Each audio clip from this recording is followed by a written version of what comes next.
Hey there, welcome back to High Infidelity, the best channel for cheating stories. Like and subscribe to channel for more spicy stories. Now, let's get into today's story video. I hired a PI to find out my sister was having an affair. I am a female private investigator, now based in North America, who was born in a European nation to a very tiny hamlet with a population of fewer than 20,000 people. My brother and I were born 9 years apart from each other. My brother and his wife have been together for more than 8.5 years. They are both in their 40s and do not have children. This occurred around 4 years ago, before to the pandemics. They are both engaged in professional activities. He is a lawyer who works in a well-known cabinet, and she is a practitioner certified nurse who works in the same cabinet. Both have achieved great success. They had just purchased their first house, and she has been off birth control for 4 months. Everything seems to be going quite nicely. They were anticipating the birth of their first child towards the end of December 2016. Suddenly, my brother called me on a private phone that was not listed and that was outside of his workplace and home. I was taken aback when I learned that he had requested my assistance in investigating his wife. I took some time off from work and traveled back to my hometown, where I checked into a motel that was close to her place of employment upon my arrival. She had been pregnant for roughly 14 weeks at the time of the interview. My brother revealed to me her job routine at the hospital and at the school. She works as a nursing instructor for a few hours each week. Ordinarily, they get home about 19:00 and leave for work at 6:30 a.m. It was many months ago, from 6 to 9, that she began working longer hours for her lessons, departing early on 3 to 4 occasions each week.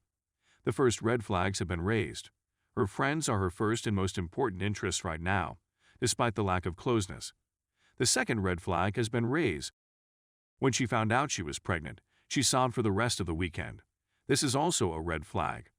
Although he attempted to address the sobbing matter with her, she was effectively giving him the silence treatment instead. With his agreement and authorization, I began my inquiry by checking their phone bill, bank transaction, VAR, GPS put in their vehicles, phone, house camera, and other related documents and information. I conducted a 14-day investigation of her and discovered nothing unusual.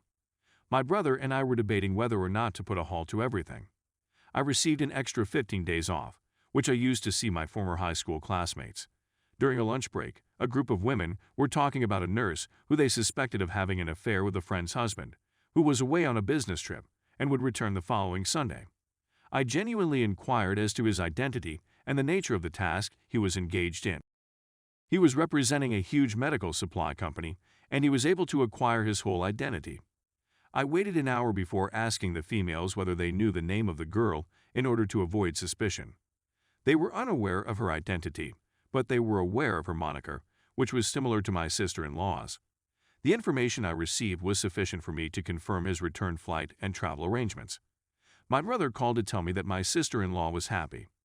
He also extended an invitation to me for a dinner party at his house the following weekend.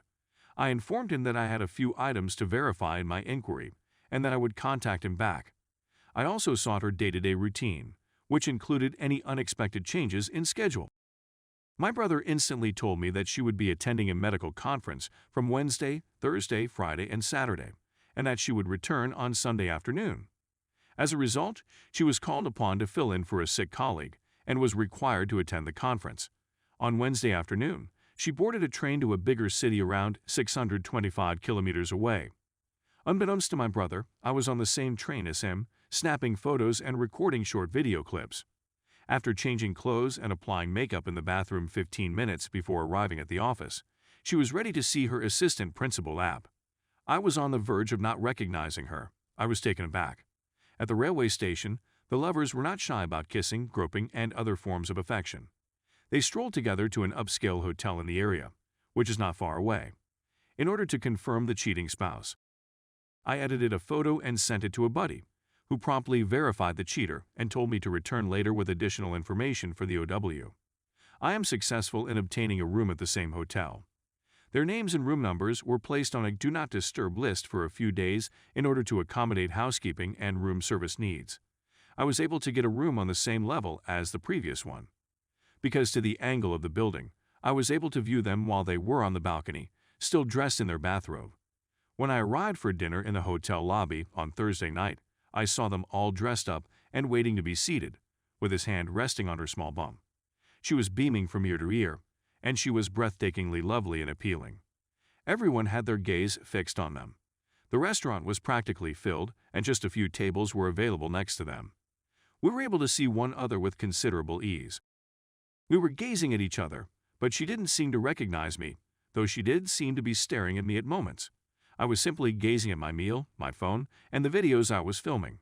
I'm not sure what she was thinking since she didn't recognize me right away. We had not seen each other in the previous 3.5 years. My hair was styled in a variety of colors and lengths, and my clothing was something that I would never wear in a regular situation if the opportunity presented itself. At the conclusion of the lunch, we all boarded the same elevator, and a few seconds before reaching the 5th level and the opening of the door, I began singing a song that I and my brother used to sing in unison. She was gazing at me with a puzzled expression, so I was the one who stepped out of the elevator first and hurriedly walked to my room. I got 3 missed calls from her because I had taken a shower that was too cold. She was constantly in possession of my phone number. She had left a message for her to call her back at a later time. I had enough material to provide my brother with proof of her deceitful business practices. I contacted my brother and gave him an update on the situation, and I will be returning to his location on the next train that comes by. He needed some photos or documents right away so that he could begin the divorce process. My brother sent her images of them kissing on the balcony in their bathrobes, as well as pictures of the lovebirds meeting at the train station and strolling to the hotel holding hands. With the photographs, there is no opportunity for wiggle room or interpretation. I had 90 minutes to catch a train back home, so I packed my belongings and boarded the train. After the train left the station, I had the feeling that someone was gazing at me. Sure enough, they were both sat around 7 or 10 seats apart from each other. I photographed them while they were still kissing and emailed them to my brother and a buddy with a timestamp on them. My brother, and a friend were all waiting for them at the railway station when they finally showed up. It was a complete disaster. OW was expecting a child around the same time as my sister-in-law. At the railway station, none of them spoke a word to each other. My brother and I decided to take a taxi back to our house. Her items were being packed at the time of writing. He sent her a text message alerting her of the location of the store where they would be shopping. The STI/STD test came back negative. AP was the biological father of the unborn kid, not him. It took 4 months to complete the divorce process. He divorced her based on the adultery provision in the divorce agreement. 2 years later, he met a wonderful lady who became his wife. There is still no kid.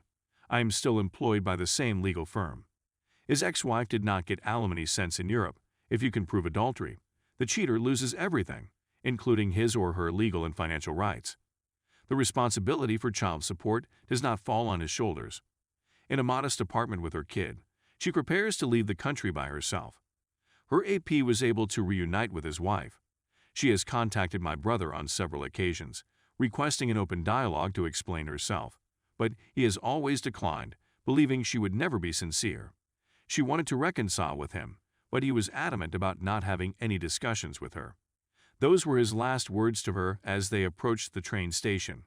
The divorce petition will be served next week. According to AP, the relationship between EAs and PA lasted around 2 years. His ex-wife did not get alimony since in Europe. If you can prove adultery, the cheater loses everything, including his or her legal and financial rights. The responsibility for child support does not fall on his shoulders. In a modest apartment with her kid, she prepares to leave the country by herself. Her AP was able to reunite with his wife. She has contacted my brother on several occasions, requesting an open dialogue to explain herself, but he has always declined, believing she would never be sincere. She wanted to reconcile with him, but he was adamant about not having any discussions with her. Those were his last words to her as they approached the train station. The divorce petition will be served next week. According to AP, the relationship between EAs and PAs lasted around 2 years.